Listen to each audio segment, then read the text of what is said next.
भाजपा प्रदेश कार्यालय पहुंच चुके हैं, वहां पर सदस्यता ग्रहण करेंगे। भाजपा मुख्यालय में सदस्यता ग्रहण कार्यक्रम। महेंद्रजीत सिंह मालवीय पहुंचे भाजपा प्रदेश कार्यालय। भाजपा प्रदेश कार्यालय पहुंच चुके हैं, सदस्यता ग्रहण करेंगे महेंद्रजीत सिंह मालवीय।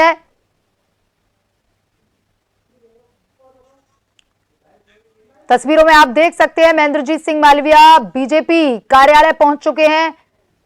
अब से कुछ ही देर में बीजेपी का दामन थामेंगे महेंद्रजीत सिंह मालवीय।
सभी का स्वागत है।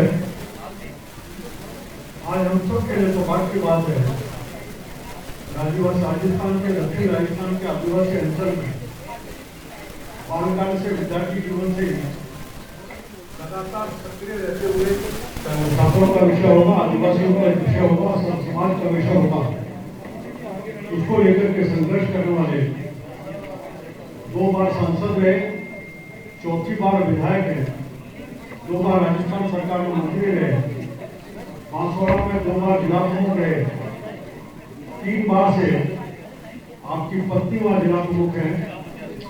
ऐसे उस क्षेत्र के जाने पहचाने उस क्षेत्र का नेतृत्व उस क्षेत्र में एक प्रमुख भूमिका का निर्वहन करने वाले श्रीमान महेंद्रजीत सिंह मालवीय आज भारतीय जनता पार्टी को ज्वाइन कर रहे हैं और हम सबके साथ भाजपा परिवार में शामिल हैं। मैं सम्मानीय प्रदेश अध्यक्ष जी से आग्रह करूंगा, एक दुपट्टा पहनाकर महेंद्रजीत सिंह मालवीय सबको पार्टी ज्वाइन कराने की।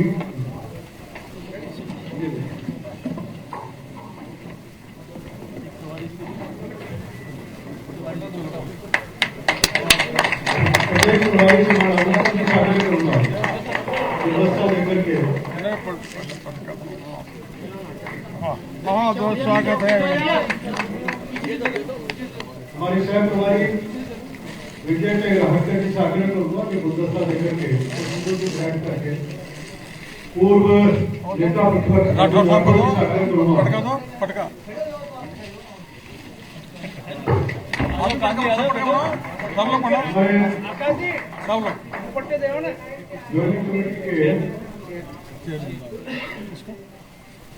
अभी पढ़ो भाई। समिति के अध्यक्ष नारायण पंचायत से आग्रह करूंगा कि दुपट्टा पहना करके कुछ देर सुशील आप भी पढ़ो। सुशील जी कटारा प्रदेश के महामंत्री है, हमारे ज्वाइनिंग कमेटी के सदस्य हैं, उन्हें कुछ बैठ करके स्वागत करेंगे। बराबर आप प्रदेश के महामंत्री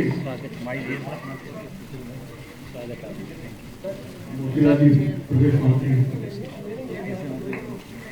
एक बार फिर पूरे भाजपा परिवार की तरफ से स्वागत करते हैं। चलिए बैठिए बैठिए, बाद में चलेंगे। चलो चल आप ऊपर सभी खड़ो अब बोलना पहले बोल तो दे, पहले एक बार हट जाओ, पहले बोलो। हम बैठिए अध्यक्ष आप प्रदेश अध्यक्ष जी सीपी जोशी से आग्रह करूंगा।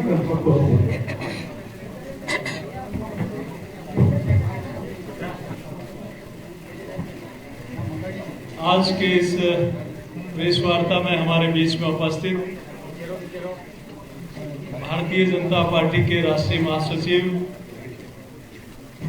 राज्यसभा के माननीय सांसद और राजस्थान के प्रभारी माननीय अरुण सिंह जी, राजस्थान की सह प्रभारी आदरणीय विजया जी और पार्टी के राष्ट्रीय सचिव, पार्टी के वरिष्ठ नेता माननीय राजेंद्र सिंह जी राठौड़ साहब, भारतीय जनता पार्टी के पूर्व प्रदेश अध्यक्ष और इस ज्वाइनिंग कमेटी के चेयरमैन आदरणीय अरुण चतुर्वेदी जी, राज्यसभा के पूर्व सांसद आदरणीय नारायण पंचारिया जी, पार्टी के महामंत्री भाई मोतीलाल जी, भाई सुशील जी, कन्हैया जी, और जिस निमित्त आज सब लोग एकत्र आए हैं, जो आज भारतीय जनता पार्टी की सदस्यता ग्रहण कर रहे हैं, ऐसे वागड़ क्षेत्र के मेवाड़ के वरिष्ठ नेता जो एक बार सांसद रहे, 4 बार विधायक रहे और 2 बार कैबिनेट मंत्री रहे और लगातार 5 बार से जिला प्रमुख आपके परिवार, आप और आपकी पत्नी बनी हैं और विद्यार्थी काल में अखिल भारतीय विद्यार्थी परिषद से ही छात्र संघ के अध्यक्ष भी रहे।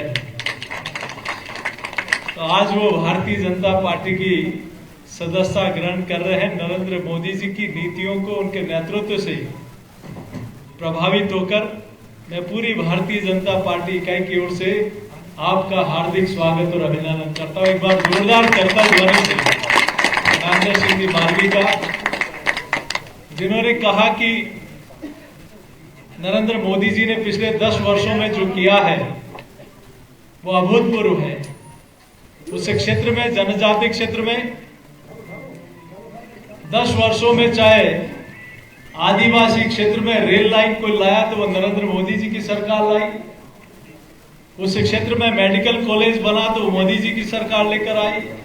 उस क्षेत्र में पासपोर्ट ऑफिस खुला तो मोदी जी की सरकार लाई।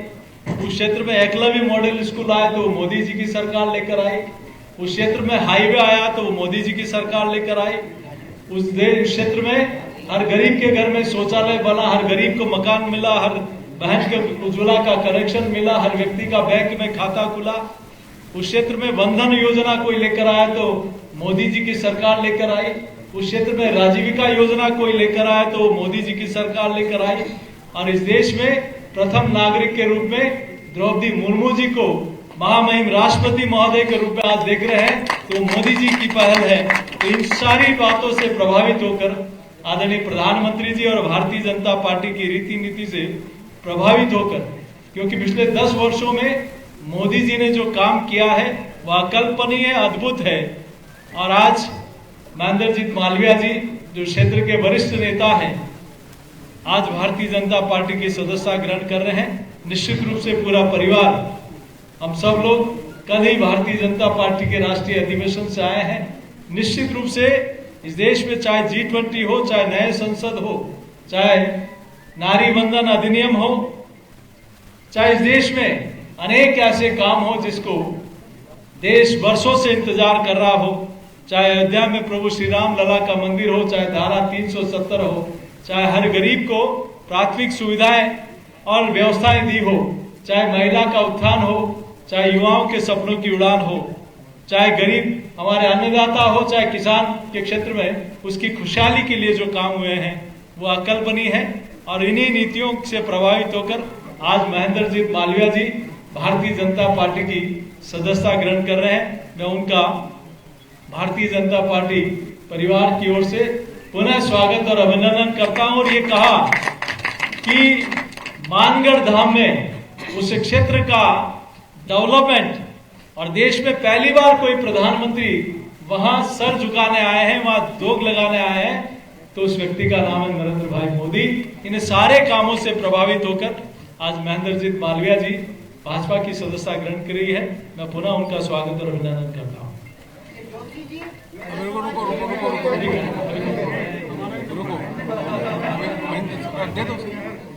मालवीय साहब से आग्रह करूंगा संबोधित।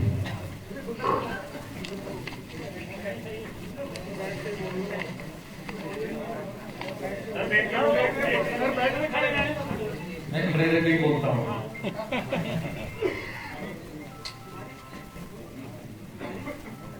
अखिल भारतीय जनता पार्टी के प्रभारी जी अरुण सिंह जी, आपको मैं प्रणाम करता हूँ, नमन करता हूँ। हमारे प्रदेश के ऊर्जावान और नौजवान प्रदेश अध्यक्ष और सांसद मेरे भाई सीपी जोशी जी, सह प्रभारी जी विजया जी, पूर्व प्रदेश अध्यक्ष अरुण चतुर्वेदी जी, मेरे बड़े भाई जो लंबे समय से हम साथ में रह के काम कर रहे हैं, राजेंद्र राठौड़ साहब, नारायण जी, हमारे वागड़ के नेता और पूर्व मंत्री सुशील जी, मोतीलाल जी, महामंत्री जी, यहाँ पर उपस्थित भारतीय जनता पार्टी परिवार के तमाम साथियों, मित्रों, तमाम संगठनों के पदाधिकारी, मीडिया के साथियों, सभी दोस्तों और मित्रों,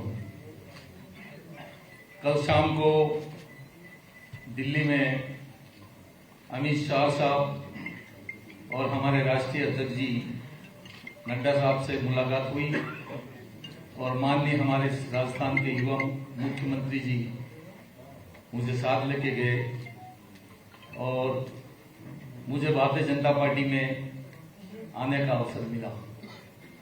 मैं इस अवसर के ऊपर आदरणीय सीपी साहब का, आदरणीय राठौड़ साहब का भी धन्यवाद करता हूं कि मेरी इस प्रवेश को लेकर आप दोनों भाइयों का भी मुझे बहुत सहयोग रहा है। मैं आपका जीवन भर आभारी रहूंगा। जहां तक भारतीय जनता पार्टी का सवाल है, 1977 में मैं गांव से पैदल चल के आया। ये इतिहास की एक घटना है और एक दिन में 50 किलोमीटर पैदल चला और विश्व हिंदू परिषद में मैंने विद्यार्थी परिषद के रूप में एडमिशन लिया और 9, 10, 11 के अंदर सिटी हायर सेकेंडरी पढ़ रहा था। स्कूल का प्रेसिडेंट बना एबीवीपी के बैनर के नीचे। फर्स्ट ईयर में गया कॉलेज में, सेकेंड ईयर में गया कॉलेज का वाइस प्रेसिडेंट बना अखिल भारतीय विद्यार्थी परिषद के बैनर के ऊपर। और थर्ड ईयर में जब गया, जब कॉलेज का वाइस प्रेसिडेंट से प्रेसिडेंट बना, पूरा बांसवाड़ा जिला का ग्रामीण अंचल का विद्यार्थी मेरे साथ था। तब भी मैं विद्यार्थी परिषद के बैनर के तरह कॉलेज का प्रेसिडेंट बना और इसके बाद कुछ समय तक भारतीय मजदूर संघ के साथ रहा। कुछ समय के बाद में मैं गांव का सरपंच बना और सरपंच एक दिन नहीं रहा और प्रधान बन गया और ये प्रधान मुझे निर्दलीय के रूप में बनना पड़ा। कांग्रेस पार्टी ने मुझे टिकट नहीं दिया। फिर सेकेंड बार मौका मिला, फिर भारतीय जनता पार्टी का सहयोग मुझे मिला, लेकिन कांग्रेस पार्टी ने मुझे टिकट नहीं दिया और प्रधान रहते हुए मेंबर ऑफ पार्लियामेंट बना 1998 में और 1,14,570 वोट से मैं जीता और अटल बिहारी वाजपेयी जी की सरकार के अंदर में सम्मिलित हुआ। इसके बाद वापस आया, मैं 2 बार लगातार जिला प्रमुख बना और जिला प्रमुख के बाद में मैं 4 बार का विधायक रहा और वर्तमान में भी विधायक हूं। कुछ समय के बाद में शायद मैं नहीं हूं। जहां तक भारतीय जनता पार्टी और मोदी साहब का सवाल है, अमित शाह साहब का सवाल है, डबल इंजन की सरकार, देखते ही देखते देश और दुनिया में हिंदुस्तान की जो ताकत बढ़ी है, हिंदुस्तान को लोग जिस नजरिए से देखने लगे हैं कि क्या हिंदुस्तान था और क्या हिंदुस्तान आज बन गया, ये कोई काम कर सकता है तो भारतीय जनता पार्टी की नीतियां और आदरणीय मोदी साहब। मैंने भी देखा कि अगर मुझे अपने क्षेत्र का विकास करना है और हमसे लगे हुए गुजरात और मध्य प्रदेश के अंदर भी ट्राइबल रहता है, वहां का भी अगर मुझे मदद करनी है तो मैंने देख लिया कि भारतीय जनता पार्टी के अलावा कोई इस ग्रामीण अंचल के अंदर, आदिवासी अंचल में कोई काम करने वाला नहीं है। जैसे आदरणीय सीपी साहब ने भी सरकार की योजनाओं के बारे में एक लंबी चौड़ी बात यहाँ पर रखी है। ये तब सुन के स्तब्ध रह जाते हैं कि देश जिस प्रगति के साथ में आगे बढ़ रहा है। और जैसे कल राष्ट्रीय अधिवेशन हुआ, राष्ट्रीय अधिवेशन में माननीय प्रधानमंत्री जी का उद्बोधन, हमारे राष्ट्रीय अध्यक्ष जी का उद्बोधन और अमित शाह साहब का उद्बोधन हम सबको रोंगटे खड़े करने वाला उद्बोधन था। और उस उद्बोधन को देश तो देख ही रहा था, दुनिया के देश भी देख रहे थे कि हिंदुस्तान कहां जा रहा है, हिंदुस्तान की क्या ताकत है, हिंदुस्तान कितना ताकतवर बन गया। ये तमाम चीजें कल देखने को मिली। इन तमाम चीजों से मैं प्रभावित हुआ और प्रभावित होकर मैंने कहा कि मैं एक बार फिर अपने पुराने घर में जाऊं और पुराने घर में जाकर उस वागड़ अंचल का, मेवाड़ अंचल का और सभी का, सभी समाज का मैं कैसे भला कर सकता हूं, कैसे मैं विकास कर सकता हूं, ये बात इस अवसर पे कह सकता हूं। एक बात मुझे कहते हुए मन में दुख है कि कांग्रेस पार्टी ने भगवान राम मंदिर के बनाने के बाद जब 22 तारीख को प्राण प्रतिष्ठा महोत्सव हो रहा था और वहां जाने के लिए मना कर दिया, ये सबसे बड़ी मुझे ठेस लगी। और मैं सनातन धर्म को मानने वाला हूं, मंदिर को मानने वाला आदमी हूं, देवी देवताओं को पूजा करने वाला आदमी हूं। वहां पर गणेश्वर का बहुत हमने काम किया, मानगढ़ का हमने बहुत काम किया। और माननीय प्रधानमंत्री जी मानगढ़ पे आए 17 नवंबर 1913। मीडिया के साथियों से मैं अपील करता हूं कि इसकी तारीख है 17 नवंबर 1913 को प्रातः 7:30 बजे उस मानगढ़ के ऊपर गोली चली थी, अंग्रेजों ने गोली चलाई थी। प्रथम प्रधानमंत्री नरेंद्र भाई मोदी थे, वो उन 1500 शहीद हो गए थे, उनको नमन करने के लिए मानगढ़ आए। और मानगढ़ पधारने से वहां का साधु संत, गोविंद गुरु के अनुयायी और आदिवासी समाज बहुत गदगद हो गया कि हमारे पूर्वजों ने इस देश की आजादी के लिए अपने प्राणों को न्यौछावर किया। आज तक इतना बड़ा व्यक्ति वहां पे कोई नहीं आया। प्रथम बार और प्रथम प्रधानमंत्री उस मानगढ़ की धरती पे आकर हमारा सबका और इस देश का गौरव बढ़ा दिया। ये हमारे लिए बहुत खुशी है, बहुत प्रसन्नता है। मैं इस अवसर के ऊपर हमारे प्रभारी जी बैठे, उनसे मेरा निवेदन है, प्रदेश अध्यक्ष जी से मेरा निवेदन है, चतुर्वेदी से मेरा निवेदन है, साहब से और राठौड़ साहब से, सबसे मेरा अपील है और मीडिया से भी मेरी अपील है कि आज नहीं तो कल ये मानगढ़ राष्ट्रीय स्मारक घोषित होना चाहिए। ये हमारी सबकी मांग है। मैं आज भारतीय जनता पार्टी में पूर्ण रूप से निष्ठा के साथ सदस्यता ग्रहण कर रहा हूं और यहीं से इस बात की अपील करता हूं कि मानगढ़ बहुत जल्दी प्रधानमंत्री जी राष्ट्रीय स्मारक घोषित करें, ताकि जो शहीद हो गए इनको हम सच्ची श्रद्धांजलि दे सकें। ये बात मैं इस अवसर पर कह सकता हूं। आदरणीय तमाम हमारे नेताओं से मेरा अपील है, रतलाम से लगाकर बांसवाड़ा वाया डूंगरपुर तक की हमारी रेल का काम अधूरा है, उसे स्टार्ट हुआ है, स्वीकृत हो गया, स्वीकृत हो गया है, तो बहुत खुशी है। ये काम बहुत जल्दी से पूरा हो ताकि वहां की जनता को रेल का फायदा मिल सके। पीएम गति शक्ति योजना में स्वीकृत हो गया, टेंडर हो गया, शक्ति योजना में स्वीकृत हो गया, ये सुन के बहुत खुशी है। लेकिन मैं एक बात कह रहा हूं कि वहां वागड़ में बहुत पानी है, वागड़ में बहुत मार्बल है, वागड़ में बहुत उद्योग धंधे चल सकते हैं। वहां 12 महीना मक्का का उत्पादन हो रहा है। अगर रेल वहां से निकल गई तो मैं कह सकता हूं कि राजस्थान का चिरापुंजी है और आने वाले समय में राजस्थान का कश्मीर बनेगा, वो बांसवाड़ा जिला और वागड़ अंचल। मैं निश्चित रूप से यही अपील करूंगा कि डबल इंजन की सरकार इन तमाम कामों को पूरा करेगा। इसी तरह से प्रतापगढ़ से लगाकर दाहोद तक की नेशनल हाईवे, उदयपुर से लगाकर रतलाम तक की नेशनल हाईवे और कितने काम गिनाओ, काम गिनाते गिनाते सरकार की योजनाओं पर थक जाएंगे, काम को नहीं गिना पाएंगे, इतनी योजनाएं कह सकता हूं। मैं इस अवसर के ऊपर एक बात और कहना चाहूंगा कि इस परिवार के लिए मैं पुराना था लेकिन आज नया।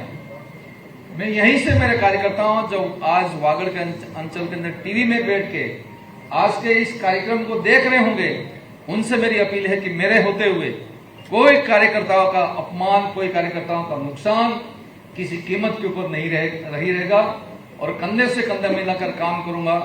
जो समय जो शेष रहा है जिंदगी का वो स्वर्णिम काल रहेगा और निश्चित रूप से लगातार हमारी सरकार राजस्थान के अंदर भी रिपीट करेगी, देश के अंदर भी रिपीट करेगी और देश और दुनिया को हम दिखा देंगे कि भारत क्या है और भारत के प्रधानमंत्री क्या हम दिखा देंगे।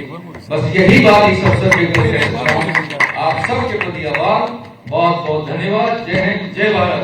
एक पड़ाव में कहना चाहता हूं साहब कि मानगढ़ के ऊपर अंग्रेजों को जो भगाया था, मानगढ़ के ऊपर अंग्रेजों को भगाया था, उस वक्त तो वहां के आदिवासी तो गुरु गोविंद एक भजन गाया था कि मानगढ़ माते वैरा है पूरे टिया नए मानो रे नए मान, दिल्ली मामाई कुर्सी है अहमदाबाद मारी जाजम है पूरे टिया नए मानो। अंग्रेज को कहा था कि एक न एक दिन दिल्ली में मेरी कुर्सी होगी और मानगढ़ के ऊपर न्याय अन्याय का फैसला होगा, तो देश के प्रधानमंत्री जी आगे इसका फैसला कर दिया।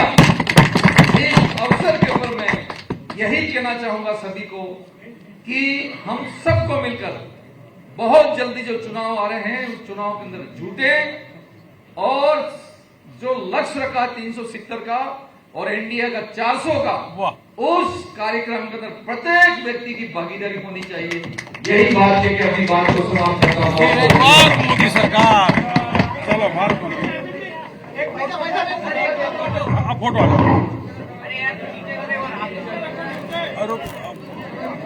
आगे आ जाओ बेटी बाद में।